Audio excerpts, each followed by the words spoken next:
Well, here we are at Long Beach Comic Expo with Richard Hatch.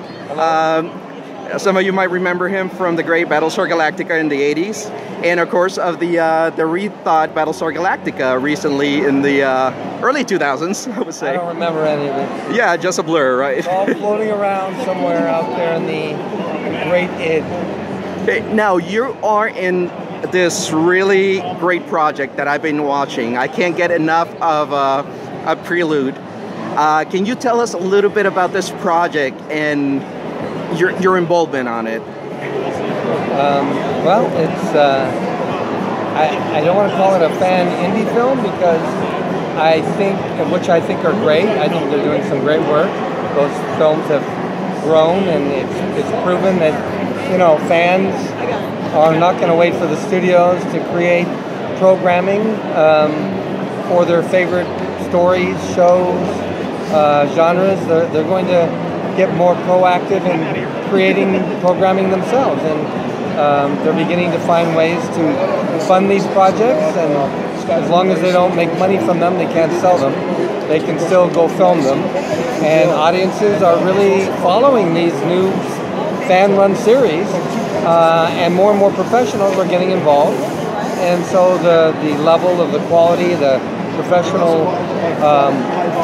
professionalism of these projects is growing. So this one here is different though, because it's really not a fan film. It's really put together by all studio professionals, well-known, very experienced studio professionals that have succeeded in the business and have established themselves. And they've kind of taken this indie, I think, fan film idea to an indie concept where the quality of the acting, the writing, the directing, the quality of the special effects, the scope of the production is on the level of a studio film. And I'm blown away by what they're accomplishing for far less money than most studios make these kinds of projects for. But then again, we all know that money does get lost, finds its way into many pockets, or maybe a few pockets. But here, all that money generated by fans in these Kickstarter campaigns is going into the production itself. It's not going into anybody's pocket. Nobody's getting rich from this. Everybody, though, is coming on board because of their love of the project, their love of the story, and the opportunity to work with some amazingly creative talents that anybody would want to work with. So I'm inspired by the story. It's not a replica of a Star Trek series. It's a movie going into a timeline that has never been very explored in the Star Trek canon.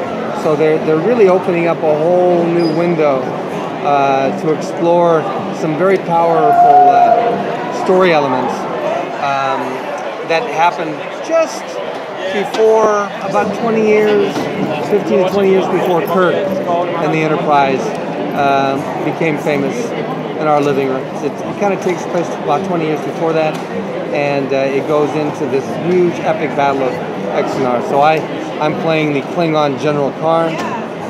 My good friend Alec is playing Garth of Izar, who was the starship captain that Kirk looked up to while he was in Starfleet Academy. And he was most known. He was very famous for the Battle of Axanar. So they're going into this big epic war, big epic battle, and it's really between, in this particular instance, I mean, the way they're shaping it, it's between the Klingon Empire, which is out there basically grabbing territory, and the humans who finally are challenged to find a way to stop them. And then it kind of grows into this big epic battle. It builds to this big epic battle of Axanar. So it's a very action driven piece, but I would have to say it's also very character driven. The relationships, the complexity of the characters, the backstory, finding out who these people were, what motivated them, what was going on, how they dealt with the situation. It's not just a bunch of mindless action. It's very character-driven action. So I think fans are going to be excited by what they see. You can go online to YouTube, you can go over to the Axanar page, put in Prelude Axanar, look at the trailers, look at the 21-minute Prelude Axanar, which is a documentary-style intro into the world. But the movie, which is going to be filmed in the next 3 or 4 months, is not a documentary. It's a full-fledged film. So they're doing a new Kickstarter campaign coming up. So what's the page? What's the Axanar page? That's the Star Trek Axanar. StarTrekAxanar.com. StarTrekAxanar.com. So go over there, check out what they're doing, and help us out. They're going to be starting this Kickstarter campaign, and so, you know, $50, $100 can go a long ways. You get enough people, you can fund a full movie. So that's what they're doing. They've been doing, they've done, I think, 2 Kickstarter campaigns so far, and the 3rd one is being put together now. And that's what's going to really drive the production. So if you really want to see something extraordinary for a very small amount of money and feel part of it, then check this out and contribute. Excellent. So say we all. So say we all. Thank you, Richard.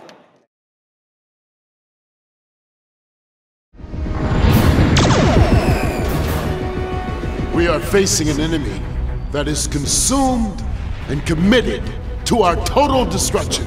But I say to you, our greatest challenge is not the might of a Klingon fleet. The greatest challenge laying before us is to do what must be done without undoing the dream of the Federation.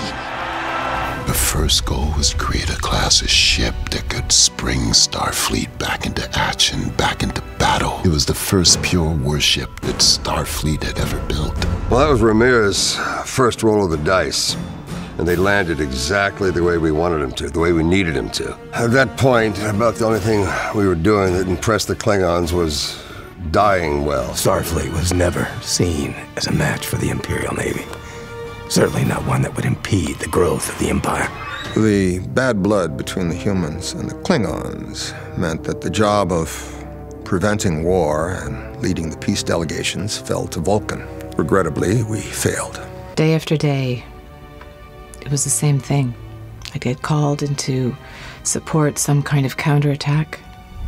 By the time I got into orbit, my orders had been changed. Battle was already over. Our ship captains finally started giving the Federation its due as a worthy adversary. But in the 2 years we wasted in our arrogant belief we were superior to the Federation, we had lost the advantage.